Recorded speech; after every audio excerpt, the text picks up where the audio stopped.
I am Dr. Sadhna Prajapati. Today we will discuss about GE matrix.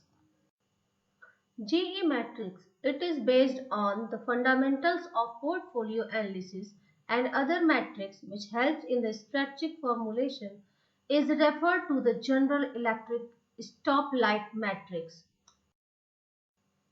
which helps in strategic formulation. Guys, why it is tell the General Electric stoplight matrix? Only remember stoplight. Why it is said that stoplight? I discuss after that. Guys, firstly see this chart. This is a GE matrix chart. Guys, in this chart, it shows that General Electric Company matrix help to allocate resources and has two dimensions. First is business strength and second is industry attractiveness. In business strength, which tells how strong is firm compared to its competitor, and the industry attractiveness, which tells attractiveness and potential of the market. Guys, all of you know that it is a 3 by 3 matrix with industry attractive in vertical axis and strength of a business in horizontal axis. It is similar to BCG matrix, or can say it is an upgraded version of a BCG matrix. The strategic planning approach in this model is based on analogy of traffic control lights at street crossing. Means green means go, yellow means caution, and red means stop. Guys, see in this picture, there are some green pictures, that is grow or build, and yellow means hold, and red means harvest. This matrix gives idea or guide business to whether they have to invest, hold or harvest, depend upon attractiveness and strength of a business. Guys, see in this picture, when the attractiveness uh, this when the attractiveness is high, see this is high, and strength is strong, this strength is strong, company needs to invest, means grow, this and this is the strength, this is the attractiveness, this attractiveness high. So in this point, this is a invest, means grow or build. Guys, see, if attractiveness this if attractiveness is low and strength is weak, like this, strength is weak, attractiveness is low, then company needs to harvest position. This is harvest means फसल की कटाई जैसे होती है, same thing. अब company की यहाँ जरूरत नहीं है गाइस, अब हमको क्या करना चाहिए, यहाँ पे रिट्रेसमेंट स्ट्रेटजी को अपनाते हुए अपने कंपनी को लिक्विडेट कर देना चाहिए. So this is the main reason of harvest. Last situation is hold. Hold means वैसे भी स्टेबल होता है. So when company strength is high but industry attractiveness is low, that situation, this is the situation of hold. Business को stable कर लेना चाहिए, या industry यहाँ लो है और यहाँ पे जो है यहाँ लो है, तो भी होल्ड की सिचुएशन में आनी चाहिए. कभी कभी अट्रैक्टिवनेस ज्यादा हो जाता है लेकिन स्ट्रेंथ बिल्कुल ही कम होती है, तो उस समय भी ये सिचुएशन आनी चाहिए कि हम अपने बिजनेस को होल्ड कर ले, स्टेबिलिटी स्ट्रेटजी अपनाते हुए, स्टेबल करते हुए, और अपने बिजनेस को स्मूथली सरवाइव करते रहें. सो गाइज आपको समझ में आ गया होगा थोड़ा तो कि कब हम बिल्ड करेंगे, कब हम होल्ड करेंगे, कब हम हार्वेस्ट करेंगे. This matrix gives idea or guide business to whether they have to invest, hold or harvest. Depends upon the attractiveness and strength of a business.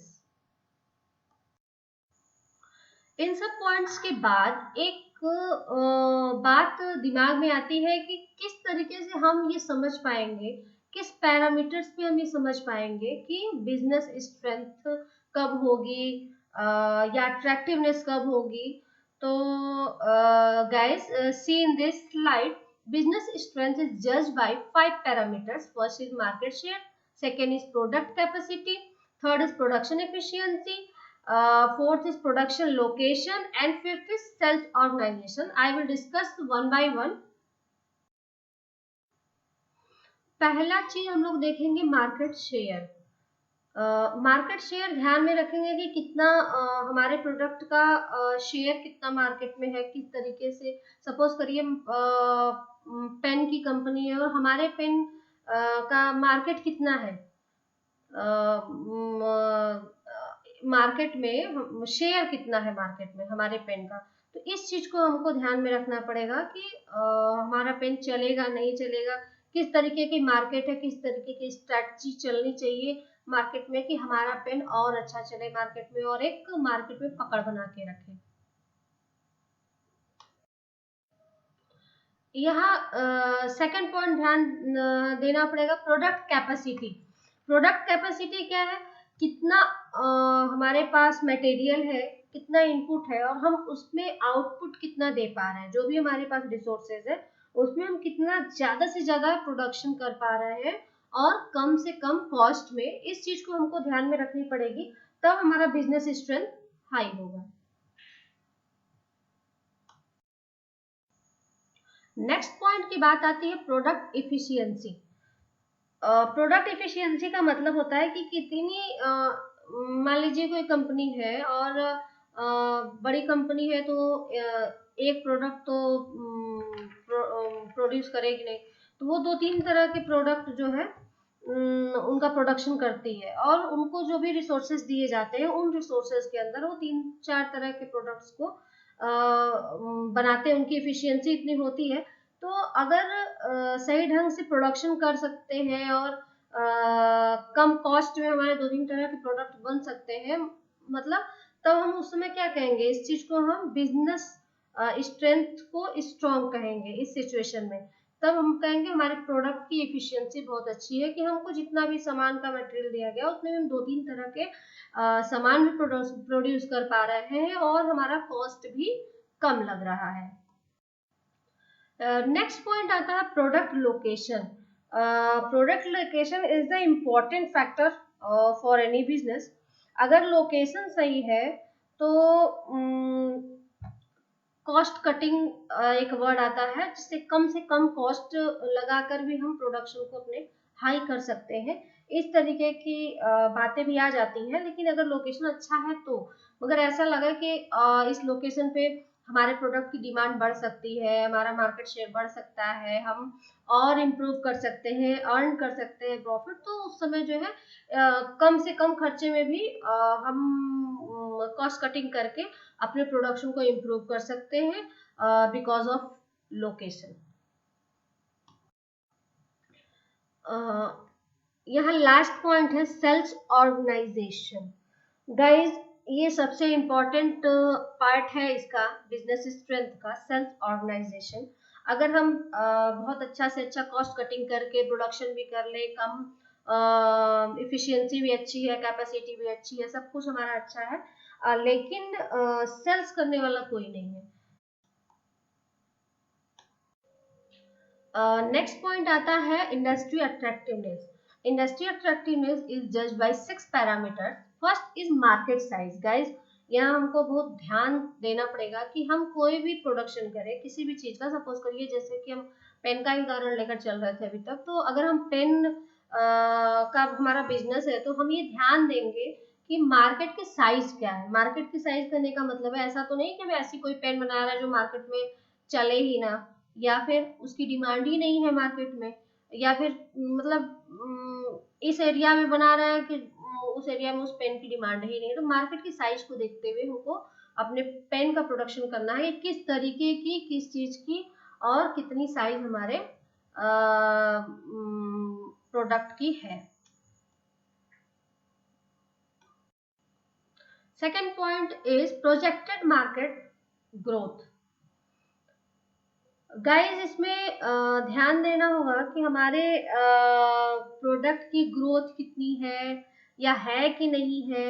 इस चीज को हमको ध्यान में देना पड़ेगा कि ग्रोथ हो रही है या नहीं हो रही है, डिक्लाइन में हो रहा है हमारे प्रोडक्ट की ग्रोथ या फिर इंक्लाइन में हो रहा है। सपोज करिए जैसे कि हम पेन के बारे में बात कर रहे हैं, तो ऐसा तो नहीं है कि पब्लिक के अंदर पेन का जो है अट्रैक्टिवनेस ही हट गया है और वो लोग पेन की जगह कुछ सब्स्टिट्यूट उठा कर लेकर आ गए, स्केच से काम कर ले रहे हैं या पेंसिल से काम, पेन को हटा दे रहे हैं। तो इस चीज को हमको ध्यान में देना पड़ेगा कि हम किस तरीके से अपने माइंड मार्केट ग्रोथ को देखें और प्रोजेक्शन टाइप का बनाए, किस तरीके से मार्केट ग्रोथ को प्रोटेक्ट करते हुए हम अपने जो है प्रोडक्ट को के मार्केट ग्रोथ को बढ़ाएं। Next point technological requirements.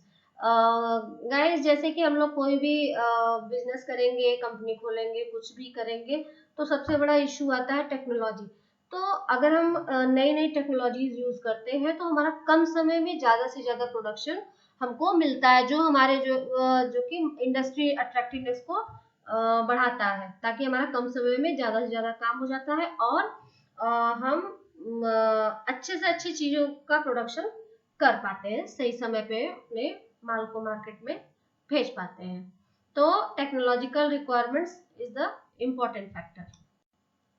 Guys fourth point है economics of scale. Economic of scale का मतलब होता है कि किस तरीके से हम मास प्रोडक्शन करें, मतलब ज्यादा से ज्यादा चीजों का प्रोडक्शन करें और वो हमारा कम से कम